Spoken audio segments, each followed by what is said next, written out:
हरिओम। ज्ञान संजीवनी के पावन उद्देश्यों द्वारा निर्मित एवं संचालित व्यासपीठ.org में आप सभी का स्वागत है। गर्भाधान संस्कार के विविध पहलुओं पे अपना विचार विमर्श चल रहा था। उसी क्रम में और अगले पहलुओं को अभी देखेंगे। अब तक गर्भाधान के लिए आवश्यक शारीरिक, मानसिक, बौद्धिक विकास को हमने देखने का प्रयास किया। अब गर्भाधान के लिए स्थान कौन सा उचित हो यह भी देखें। हमारे वैश्विक संविधान में कर्म में दो तत्व अत्यंत महत्वपूर्ण माने गए, जिसमें से एक है देश और दूसरा है काल। देश और काल शुभ हो, अनुकूल हो, उचित हो, उस कर्म के लिए योग्य हो, तभी उस कर्म का अपेक्षित फल हम पा सकते हैं। देश का अर्थ होता है स्थान और काल का अर्थ समय। स्थान और समय ये दोनों शुद्ध हो। समय के शुद्धि की बात हमने मुहूर्त की जानकारी देते हुए कही है। अब स्थान का विचार देखें तो अपना घर यही इसके लिए उत्तम स्थान है। पराए घरों में या पराए स्थानों पे, जैसे टूरिस्ट प्लेस है, होटल, लॉज इत्यादि स्थानों पे गर्भ स्थापना हो जाए तो निर्लज्ज अर्थात बेशर्म संतति होती है, ऐसा शास्त्रकार कहते हैं। इसी के साथ साथ पवित्र तीर्थ स्थल, देवस्थान, इनमें गर्भाधान बहुत दोषयुक्त कहा है। तीर्थों की अपनी एक मर्यादा है। उन मर्यादाओं का पालन करने वाले को तीर्थवास का पुण्य मिलता है और मर्यादा भंग करने वाले को वहां के तीर्थ देवता दंड देते हैं। तीर्थ में किया गया कोई भी असंयम हानिकारक होता है और उसमें भी ब्रह्मचर्य का पतन यह तो अत्यधिक हानिकारक है। अतः कोई भी तीर्थ, देवस्थान, मठ, मंदिर, आश्रम, समाधि स्थल इत्यादि सभी पवित्र स्थान गर्भाधान के लिए वर्ज्य करें। अपने घर में ही यह संस्कार होना उत्तम है। अब गर्भाधान के दिन क्या करना है तो सबसे पहली बात कि वो संपूर्ण दिवस यह प्रसन्नता पूर्वक व्यतीत करे। कुछ भी क्रोध, चिड़चिड़ापन, झगड़ा इत्यादि न हो, अपितु प्रसन्नता पूर्वक देव और धर्म का चिंतन करते हुए वह संपूर्ण दिन व्यतीत करे।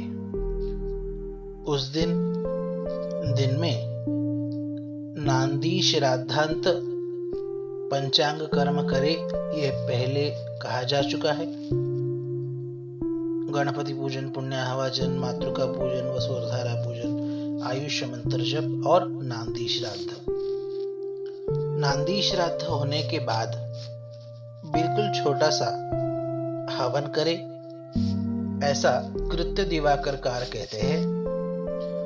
विवाह शादी में जिस प्रकार से लाजा होम करते हैं, उसी प्रकार से यह भी अर्यमाग्नि वरुणाग्नि, उषाग्नि, प्रजापति, इनके नाम से लाजा होम करे। प्रजापति की फिर एक आहुति चावल से, फिर भगवान विष्णु की 6 आहुतियां घी से, प्रजापति देवता की फिर एक आहुति घी से, बचे हुए शेष द्रव्य की स्विष्टकृत आहुति दे।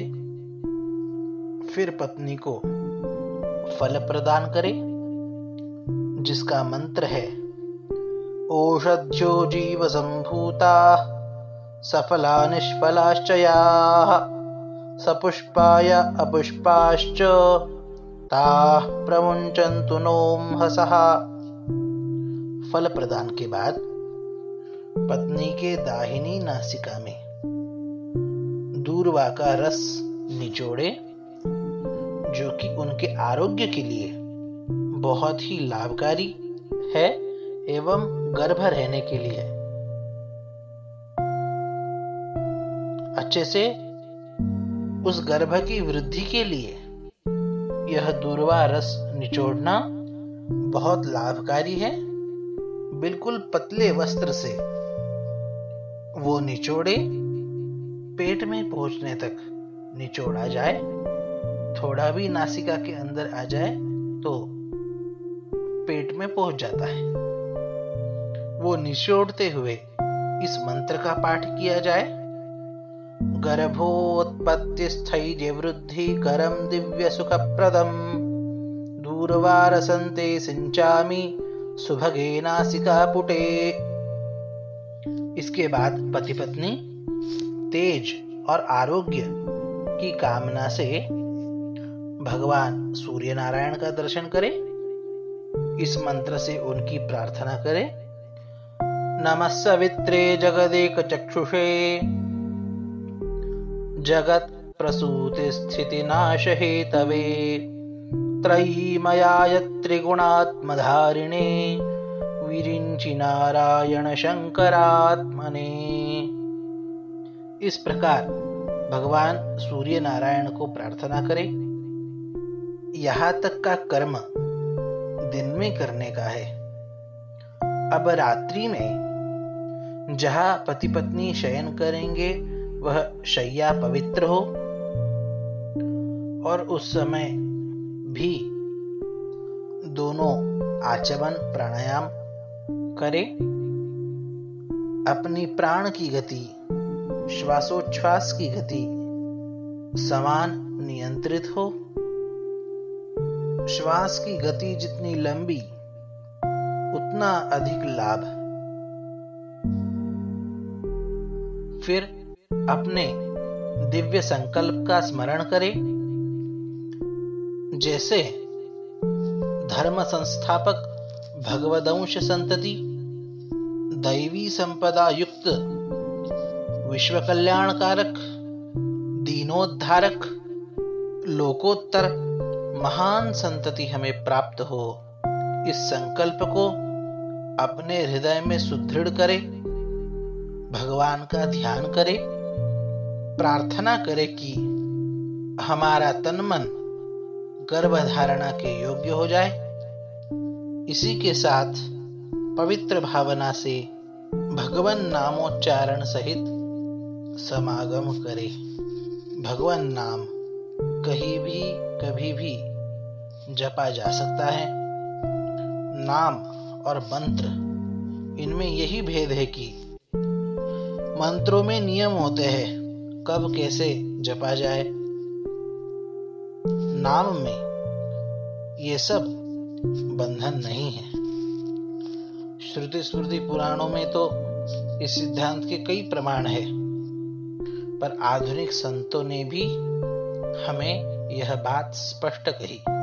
समर्थ गुरु रामदास स्वामी महाराज का वचन एक बहुत ही दिशा दर्शक, मार्गदर्शक श्लोक है कि अहो येता जाता उठत बसता कार्य करिता सदा देता घेता वदनी वदिता ग्रास गिळिता घरी दारी शय्ये वरी रती सुखाचे अवसरी समस्तांची लज्जा त्यजुनि भगवत चिंतन करी। रति के समय में, समागम के समय में भी भगवान नाम जपा जा सकता है। इसमें लजाने की कोई बात नहीं। गलत, निंदनीय, पापाचार, दुराचार, व्यभिचार, अनाचार करने में तो लोग शर्माते नहीं, पर उन्हीं लोगों को भगवान नाम लेने में शर्म आती है। मुखमर्शन, हृदयालंबन और अंत में मंथन करे। मंथन समागम पूर्ण होने के बाद पति पत्नी दोनों एक दूसरों के प्रति खुले मन से, एक भाव से स्वस्थ रहने की कामना भगवान से करते हैं। उसका मंत्र है ओम यत्ते सुषीमे हृदयं दिवि चंद्रमसि श्रितम् वेदाहं तन्मां तद्विद्यात् पश्येम शरदश्च संजीवेम शरदः शतगुं शृणुयाम शरदश्शतम्। इसमें पति पत्नी दोनों का मनोमीलन रहते हुए अंत तक साथ सुखी स्वस्थ रहने की कामना की गई है। यह है भारत की संस्कृति। यह कामना समागम से पहले नहीं की, अपितु समागम पूर्ण होने के बाद की गई। संपूर्ण विश्व के किसी परंपरा में ऐसी बात नहीं आई। समागम से पहले मधुर वचन तो कोई कह सकता है, पर समागम के बाद भी शास्त्र हमें स्मरण दिलाते हैं कि आप दोनों का परस्पर प्रेम, मैत्री, सख्य संबंध केवल समागम तक नहीं, केवल शरीर तक नहीं, अपितु समागम से और शरीर से भी ऊपर मन बुद्धि तक है, होना चाहिए। यह इतना क्रांतदर्शी संदेश विश्व में अन्यत्र कहीं पाया जाता है? अन्यत्र तो केवल शारीरिक सुख, इंद्रियजन्य सुख के लिए ही पति पत्नी एकत्रित होते हैं, पर सनातन परंपरा तो शारीरिक इंद्रियजन्य सुख से भी ऊपर मनुष्यों को उठा के पति पत्नी को एक होना सिखाती है। तभी तो भारतीय दंपति जन्म जन्मों तक एक दूसरे का साथ निभाने का संकल्प रखते हैं। शरीर से ऊपर उठ के, इंद्रियजन्य शारीरिक सुख से ऊपर उठ के एक मन से पति पत्नी आजीवन रह सकते हैं क्या जी? हाँ, सनातन परंपरा का आचरण करते हुए मनुष्य यदि जिए तो निश्चित यह भाव सामर्थ्य मनुष्य को प्राप्त होता है। मां शारदा देवी और श्री रामकृष्ण परमहंस, इनका प्रसंग स्मरण आ रहा है। उन दोनों का विवाह होते ही रामकृष्ण परमहंस ने पूछा कि तुम मुझसे संसार की अपेक्षा रखती हो? यदि हाँ, तो मैं तुम्हारे साथ संसार तो करूंगा, तुम्हारी इच्छा के खातिर, पर यदि मुझसे व्यक्तिगत रूप से पूछती हो तो मैं तो केवल और केवल परमार्थ करना चाहता हूं, संसार नहीं करना चाहता। बोलो, तुम्हारा क्या निर्णय है? रामकृष्ण परमहंस ने उनके जन्म जन्मांतरीय साधक संसार वृत्ति से उनके संस्कारानुरूप प्रश्न पूछा। उस पे मां शारदा क्या उत्तर देती है? वह अत्यंत छोटी सी, नन्ही सी बालिका उस समय की कहती है कि हे पतिदेव, यदि आपका मन संसार से विमुख होकर केवल और केवल परमार्थ करने का है तो मेरा भी वही निर्णय है। मैं आपके परमार्थ में कभी बाधा नहीं आऊंगी, आपका मन विचलित न हो इसलिए दूर रहूंगी, पर एक बात मांगती हूं पतिदेव, जब आपका शरीर वृद्ध होगा और उस शरीर को जब सेवा की आवश्यकता होगी ना, तो आपके शरीर पे सेवा का सबसे पहला हक मेरा होगा। क्या भावना है। भले ही कोई शारीरिक इंद्रियजन्य सुख प्राप्त नहीं होता, फिर भी एक दूसरों के लिए निष्काम भाव से समर्पित जीवन, यह सनातन परंपरा का आदर्श है। रामकृष्ण परमहंस ये तो बहुत उच्च साधक रहे, पर सामान्य दंपति पति पत्नियों में भी इस प्रकार से शरीरातीत, शरीर सुखातीत, इंद्रिय सुखातीत प्रेम भाव देखने मिलता है। अन्यत्र तो केवल समागम के लिए ही स्त्री पुरुष एकत्रित होते हैं और समागम के बाद ही एक दूसरे से मुंह फेर लेते हैं। ये मनोमिलन की बात ऐसे लोगों को कहाँ समझ में आ सकती है कि सुख हो चाहे दुख हो, समस्थिति हो विषम स्थिति हो, हम दोनों का मन एकत्रित होते हुए हम इस जीवन की यात्रा करें। यह है सनातन जीवन मूल्य, जहां पति पत्नी इंद्रिय सुख, शारीरिक सुख से ऊपर उठ के उसके बाद भी मन बुद्धि प्राण तक दोनों एक रूप होते हैं, मानो अर्धनारीश्वर शिव हो। शरीर के दो भाग भले ही दिखे, पर मन एक है। यह विचार, प्रार्थना, कामना, अपेक्षा दोनों दंपति गर्भाधान के बाद करें।